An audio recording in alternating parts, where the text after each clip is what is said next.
পৃথিবীর জমিনে এমন একটা জায়গা আছে রে উমর, যে জায়গাটার মধ্যে সূর্যের আলো একবার পড়েছিল, কিয়ামত পর্যন্ত আর কোনদিন ওই জায়গার মধ্যে ওই সূর্যের আলো আর কোনদিন পড়বে না। এক নাম্বার প্রশ্ন হলো, কোরআন এবং হাদিসের সাথে মিলায়া তোমার জবাব দিতে হবে। দলিয়ার কান্দা উত্তরপাড়া গোলাপ মিয়া সাহেবের বাড়ির উদ্যোগে তাফসীরুল কোরআন মহাসম্মেলনের অত্যন্ত শ্রদ্ধেভাজন সভাপতি উপস্থিত আছেন আজকের মাহফিলের প্রধান অতিথি। আজকের মাহফিলে যিনি প্রধান অতিথি, উনি অত্যন্ত সুন্দর আলোচনা করেন। আমি আপনাদের সামনে অল্প সময়, বেশি সময় লম্বা করব না, সংক্ষিপ্ত আকারে আমি কিছু কথা বলার ইচ্ছা করেছি। আল্লাহ রাব্বুল আলামিন যেন আমাকে বলার এবং আপনাদেরকে শুনবার মতো তৌফিক যেন আল্লাহ দান করেন, সকলেই বলেন আমিন। আমি আপনাদের সামনে যে সূরা তেলাওয়াত করেছি, এই সূরা আলেমরা ছাড়াও সাধারণ মুসল্লিরাও এই সূরাটা মুখস্থ থাকার কথা। পবিত্র কোরআন শরীফের সবচেয়ে একেবারে ছোট সূরা সূরা কাউসার তেলাওয়াত করেছি। আপনারা অত্যন্ত কষ্ট করে গভীর রাত ঠান্ডার মধ্যে বসে আছেন। আপনাদের প্রতি তাকাইয়া আমার পরিবেশটা খুব ভালো লাগতেছে। আপনারা কষ্ট করে হলো ধৈর্যের সাথে আছেন। আপনারা যে এখানে আছেন, আপনাদেরকে একজন মহব্বত করেছে, কথা ঠিক কিনা? আর আপনাদেরকে ছাড়া যারা শাসটলে আছে, দোকানপাটে আছে, এদেরকেও আরেকজনে মহব্বত করছেনি, ওরাও একজনে মহব্বত করছে, আপনারাও আরেকজন মহব্বত করছে। কিন্তু দুইজনের মহব্বত কিন্তু এক না, ভিন্ন ভিন্ন না। আপনারা কষ্ট করে এখানে বসে আছেন, আর ওরা কষ্ট করে দোকানে বসে আছে। ওদেরকে একজনে মহব্বত করছে, আপনাদেরকে আরেকজনে মহব্বত করছে। আমাদেরকে যিনি মহব্বত করছেন তিনি হলেন আহকামুল হাকিমিন, আসমান জমিনের মালিক, তিনি হলেন আল্লাহ রাব্বুল আলামিন। এজন্য আমি বেশি সময় কথা বলবো না। সূরা কাউসারের 38টা অর্থ আছে, এইজন্য পুরাপুরি বলবো না। সূরা কাউসারটা আল্লাহ রাব্বুল আলামিন দুইজন কাফেরের দাঁত ভাঙা জবাব দিয়েছেন। আসলে এই সূরাটা নাজিল হয়েছে আমাদের নবীর সম্মানের খাতিরে, নবীকে সম্মান দেওয়ার জন্য, কাফেরদের দাঁত ভাঙা জবাব দেওয়ার জন্য এই সূরা আল্লাহ নাজিল করেছেন। আর এই সূরার মধ্যে পবিত্র কুরআনুল কারীম যদি আমাদের ভিতরে যদি থাকে, তাহলে দুনিয়ার কোন বেঈমান, কোন খ্রিস্টান, কোন নাস্তিক, কোন মুরতাদ আমাদেরকে প্রশ্ন করে জীবনেও পরাজিত করতে পারবে না। কথা বলেন ঠিক কিনা? এজন্য আমরা পবিত্র কোরআন ভালোভাবে অনুধাবন করার দরকার। ছোট্ট 3টা প্রশ্নের জবাব আমি আপনাদেরকে দিব। আল্লাহর নবীর সাহাবী হযরত ওমর ফারুক রাদিয়াল্লাহু আনহু, আপনারা নাম শুনছেন নি? হযরত ওমরের নাম শুনেন নাই? হযরত ওমরকে এক ইহুদি 3টা প্রশ্ন করেছে। কয়টা প্রশ্ন? 3টা প্রশ্ন করেছে। ইহুদি বলতেছে, ওমর, যদি এই 3 প্রশ্নের জবাব তুমি যদি আমারে দিতে পারো, তাহলে আমি কালিমা পড়ে তোমার ধর্ম ইসলাম গ্রহণ করব। আর যদি জবাব না দিতে পারো, তাহলে তুমি আমার ধর্ম ইহুদি গ্রহণ করবা কিনা সেটা বলো। মুসলমান ভাইরা আমার, খুব খেয়াল করেন, দিলের কান লাগায়া গভীর মনোযোগ দিয়ে কথাগুলো শুনবেন। আমি বেশিক্ষণ আপনাদের সামনে কথা বলবো না। আমি মুসাফির মানুষ, অল্প সময় আপনাদের সামনে কথা বলে আমার বয়ানটা গুছায় নেওয়ার চেষ্টা করতেছি। আল্লাহ নবীর সাহাবী হযরত ওমর ফারুক রাদিয়াল্লাহু আনহু কে ওই ইহুদি একটা করে তিনটা প্রশ্ন করার জন্য ইহুদি রেডি হয়ে গেলেন। আল্লাহ নবীর সাহাবী ডাক দিয়ে বলেন, এই ইহুদি, তোর কি তিনটা প্রশ্ন আছে?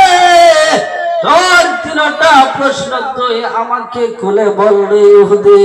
তুই বলেছিস যদি আমি তোর ওই তিনটা প্রশ্নের জবাব আমি উমর যদি তোরে দিতে পারি, তাহলে তুই তোর ধর্ম ছাইরা আমার ধর্ম তুই গ্রহণ করবে।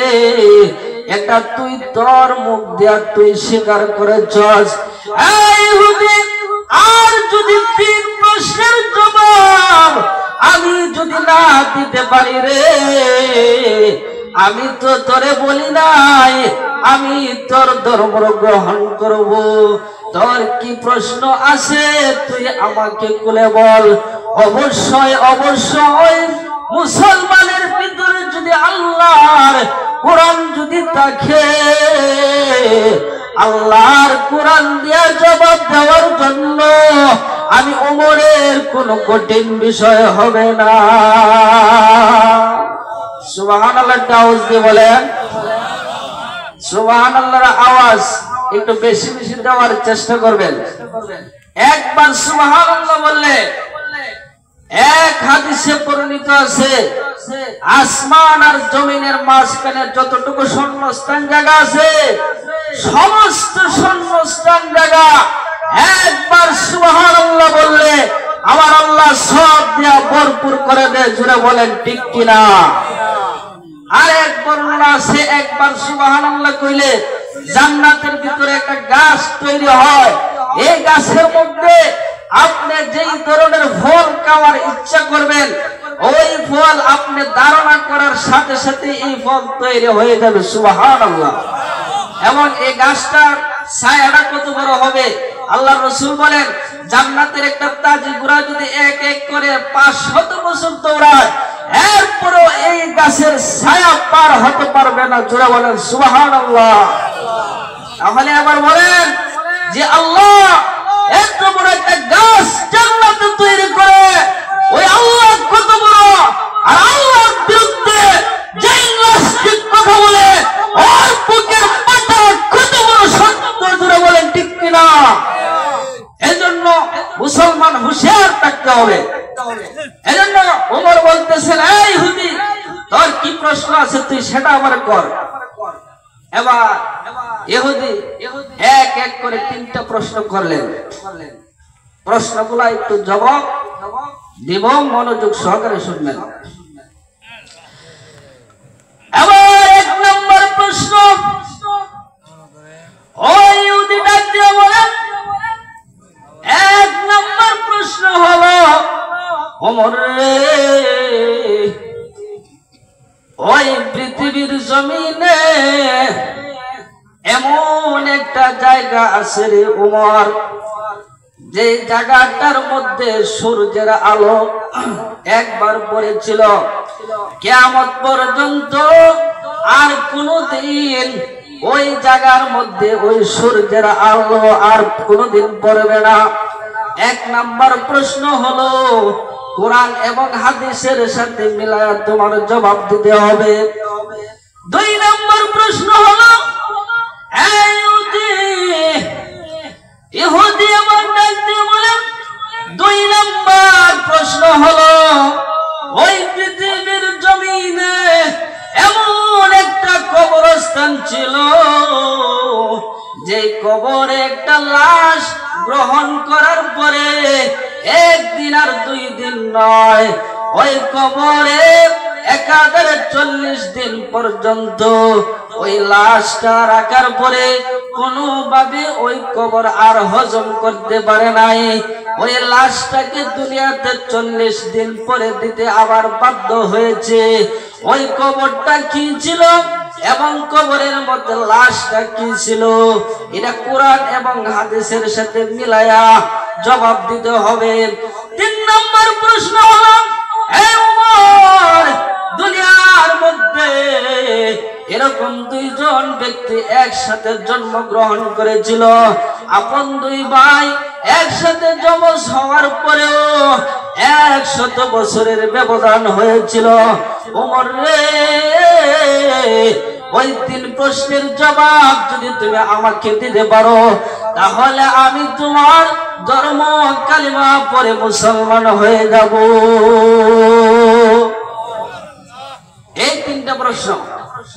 1 নম্বর প্রশ্ন হইল, সূর্যের আলো এমন একটা জায়গায় পড়ছে, এটা কোনদিন কিয়ামতের আগে আর সূর্যের আলো এখানে পড়বে না, জায়গাটা কি, জায়গাটার নাম বলো। 2 নম্বর প্রশ্ন হলো, পৃথিবীর মধ্যে এমন একটা কবরস্থান ছিল, যে কবরে একটা লাশ গ্রহণ করার পরে 1 দিন আর 2 দিন নয়, 40 দিন পর্যন্ত রাখছে। এই লাশ হজম করতে না পাইরা আবার দুনিয়াতে দিতে বাধ্য হয়েছে। এরপরে 3 নম্বর প্রশ্ন, আপন 2 ভাই একসাথে যমজ হয়েছিল, কিন্তু এরপরে 100 বছরের ব্যবধান। এই 3টা প্রশ্ন কোরআন এবং হাদিসের সাথে মিলায় দিতে হবে। আপনাদের কি খারাপ লাগতেছে? একটু ধৈর্য ধরে শুনেন, ভালো হবে। এরপরে যে বক্তা আছে ওনারা খুব ভালো আলোচনা করেন। তো হযরত ওমর এবার বলেন, এই ব্যাক কলের ঘরের ব্যাক কল, এই 3টা প্রশ্নের জবাব এটা কি আমার দেওয়ার লাগবে রে? এটা তো সাধারণ একটা ছোট্ট বাচ্চা যে আছে, হ্যাঁ ওই তোর 3 প্রশ্নের জবাব দিয়ে দিব। ইহুদি কো সর্বনাশ, আমি ভাবছিলাম কি আর কইছে কি, আমি তো ভাবছিলাম এই 3 প্রশ্নের জবাব দিতে পারবো না, অঙ্ক একটা ছোট বাচ্চা বলে দিয়ে দিব। তো ওই সময় রাইসুল মুফাসসিরিন আব্দুল্লাহ ইবনে আব্বাস রাদিয়াল্লাহু আনহু, এই সময় ছোট্ট মানুষ, ওনাকে ডাক দিলেন। হযরত ওমর ডাক দিয়ে বলতেছে, তুমি এদিকে আসো, এই 3টা প্রশ্নের জবাব কি তুমি ইহুদিরে দিতে পারবা? রাইসুল মুফাসসিরিন আব্দুল্লাহ ইবনে আব্বাস এবার ডাক দিয়ে বলেন, এই ইহুদি, তোর 3টা প্রশ্ন, তুই আমাকে আবার তুই এই 3টা প্রশ্ন কর।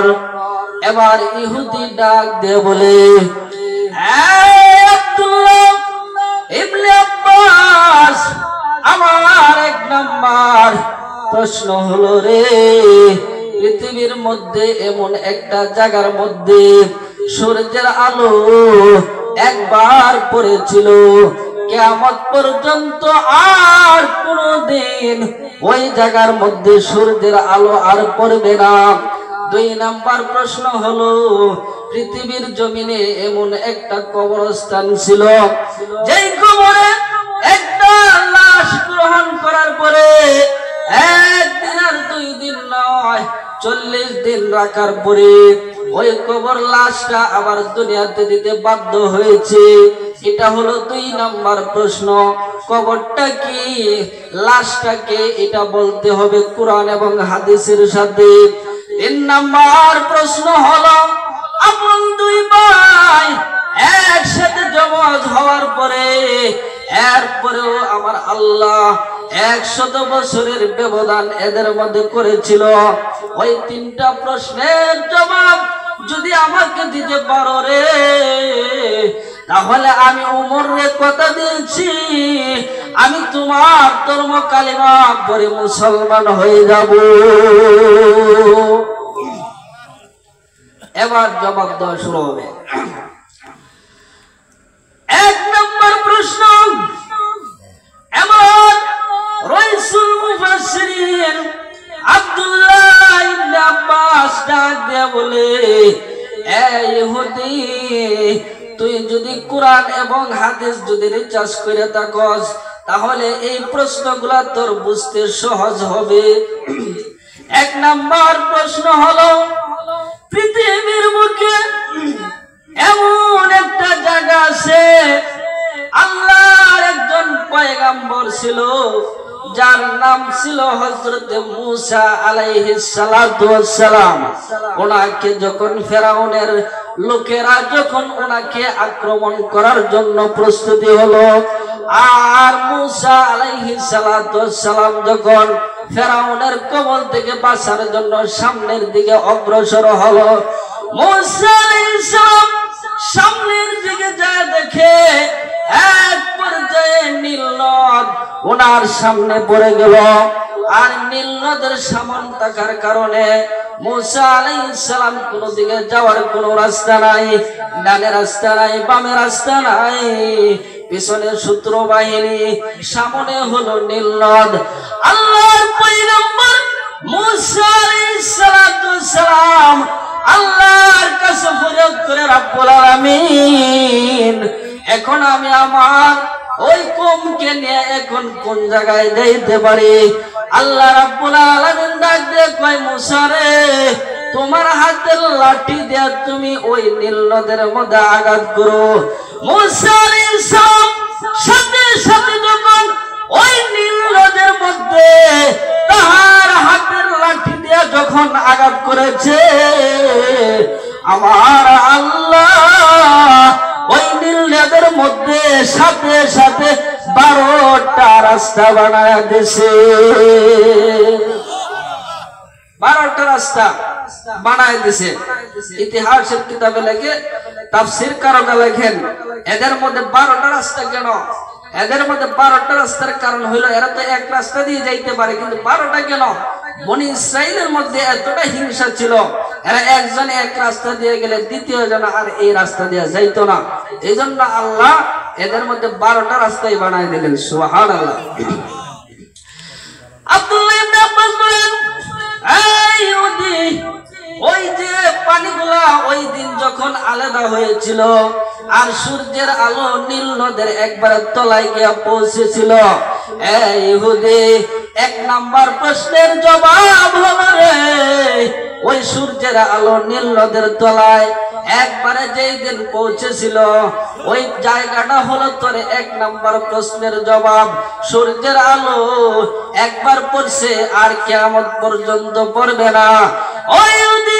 ওই নীল নদ যেহেতু পাক হয়েছিল, সূর্যের আলো ওই দিন একবারে তলদেশ পর্যন্ত পড়ছিল। ইহুদি রে, কিয়ামত পর্যন্ত আর কোনদিন নীল নদ শুকাবে না, আর কোনদিন সূর্যের আলো ওই তলদেশ পর্যন্ত পৌঁছবে না। তোমার 1 নাম্বার জবাব হলো এটা। 2 নাম্বার জবাব হলো, পৃথিবীর মধ্যে এমন একটা কবরস্থান ছিল যে কবরটা একটা লাশ গ্রহণ করার পরে 40 দিন পরে দুনিয়াতে দিতে আবার বাধ্য হয়েছে। এই ইহুদি, ওই লাশটা হলো একজন পয়গম্বরের লাশ। ওই লাশটা হলো আল্লাহর আরেকজন পয়গম্বর ছিল, যার নাম ছিল হযরতে ইউনূস আলাইহিস সালাতু ওয়াস সালাম। ইউনূস আলাইহিস সালাতু ওয়াস সালামকে একটা মাছ ওনাকে খাওয়ার পরে 1 দিন আর 2 দিন নয়, মাছের পেটে ইউনূস নবী 40 দিন পর্যন্ত থাকছিল। 40 দিন ইউনূস নবী মাছের পেটে তিনি আল্লাহর তাসবিহ তাহলিল যখন পড়তে শুরু করলেন, ওই মাছটা 1 দিন আর 2 দিন নয়, 40 দিন পর্যন্ত ওনাকে হজম করতে না পাইরা দুনিয়ার মধ্যে আবার দিতে বাধ্য হয়েছে।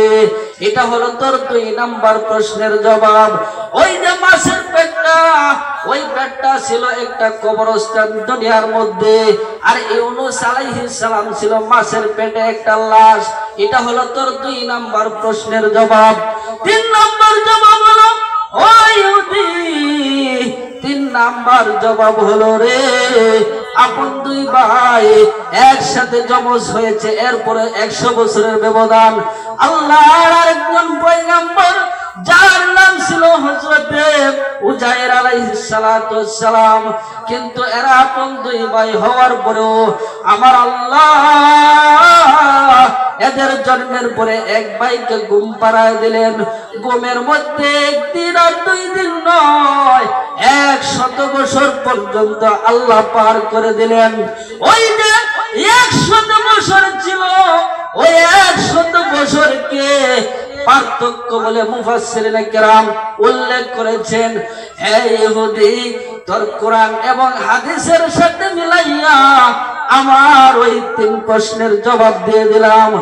আল্লাহর পয়গম্বরের সাহাবী হযরত উমরের সামনে ওই ইহুদিটা তখন তওবা করে সাথে সাথে কালেমা পড়ে মুসলমান সাথে সাথে হয়ে গেছে। এই হলো 3টা প্রশ্নের জবাব। যাই হোক, দাওয়াতি মেহমান যেহেতু আরো আছে, এই জন্য আমি আর কথা লম্বা করলাম না, আমার কথা এখানেই সংক্ষিপ্ত। তবে যেই কথাটা এই সূরার মূল আলোচ্য বিষয় হলো কাফেরদের দাঁত ভাঙা জবাব দেওয়ার জন্য আমার আল্লাহ এই সূরা নাজিল করেছেন। এই সূরা নাজিল করে আল্লাহ বলেন, এ নবী, আপনি কাফেরদেরকে জানায় দেন, ওরা আপনাকে নির্বংশ আত্মরা বলে, তারা বলে আপনার কথা বাদ দিয়া আপনি বলেন নির্বংশ আত্মরা। আপনি জানায় দেন, আমি আল্লাহ যতদিন আছি আপনার নবুয়ত থাকবে, কোনোদিন বাতিল হবে না। যারা আপনাকে নির্বংশ আত্মরা বলে, আমি আল্লাহ এদেরকে নির্বংশ আত্মরা বানাই দেব, আপনাকে সফলতা দান করব। সুবহানাল্লাহ। এজন্য মুসলমান ভাইরা আমার, এই দিনের ব্যাপারে সজাগ থাকতে হবে। দিন আমাদের কাছে সবচেয়ে প্রিয়। এই দিনের জন্য আমাদের আকাবিরদেরকে কুরবানি পেশ করতে হয়েছে। এই সেই দিন, যেই দিনের জন্য আকাবিরে দারুল উলুম দেওবন্দকে কুরবানি পেশ করতে হয়েছে। এই সেই দিন, যেই দিনের জন্য শামসুল হক ফরিদপুরি রহমাতুল্লাহি আলাইহিকে লড়াই করতে হয়েছে। এই সেই দিন, যেই দিনের জন্য আতারিল রহমাতুল্লাহি আলাইহিকে লড়াই করতে হয়েছে। এই দিনের জন্য সাহাবায়ে কেরাম লড়াই করতে হয়েছে। খাব্বাব বিন রাদিয়াল্লাহু আনহুকে কবরের মধ্যে কাফেররা লোহার শিং গরম কইরা কবরে ধরার পর গোশতগুলো পশপশ করে পুইরা খাব্বাব আল্লাহর কাছে বলেন, আল্লাহ, আমি বেঈমান হতে চাই না, ঈমানদার হয়ে মরতে চাই, আল্লাহ তুমি হেফাজত করো। এই দিনের জন্য ইমাম আযম আবু হানিফা রাহমাতুল্লাহ আলাইহিকে জেলখানায় 20 পান করে শাহাদাত বরণ করতে হয়েছে। এখনো এই দিনের জন্য আমাদের যদি প্রস্তুত থাকতে হয়, মাঠে ময়দানে আবার যদি যাইতে হয়, দিনের জন্য সবাই প্রস্তুত থাকার জন্য তৈরি আছেন? কারা কারা হাত তুলবেন? আল্লাহু আকবার। আমি যতটুকু কথা বললাম, আমার কথার কারণে যদি কেউ ভুল ত্রুটি হয়ে থাকে, আপনারা যদি কেউ কষ্ট পায় থাকেন, আল্লাহর হস্তে মেহেরবানি করে আমাকে ক্ষমা করে দিবেন। আপনারা আমার জন্য মন থেকে দোয়া করবেন কাজ করে। আমি আপনাদের জন্য দোয়া করি, আল্লাহ তাআলা যেন এই মাহফিলটাকে কবুল এবং মঞ্জুর করেন। আপনারা সকলেই ভালো থাকেন, আমার জন্য দোয়া করবেন, আমি আপনাদের জন্য দোয়া করি। আসসালামু আলাইকুম ওয়া রাহমাতুল্লাহি ওয়া বারাকাতুহু। আলহামদুলিল্লাহ। সম্মানিত এলাকাবাসী, হযরত সুন্দর আলোচনা করছেন।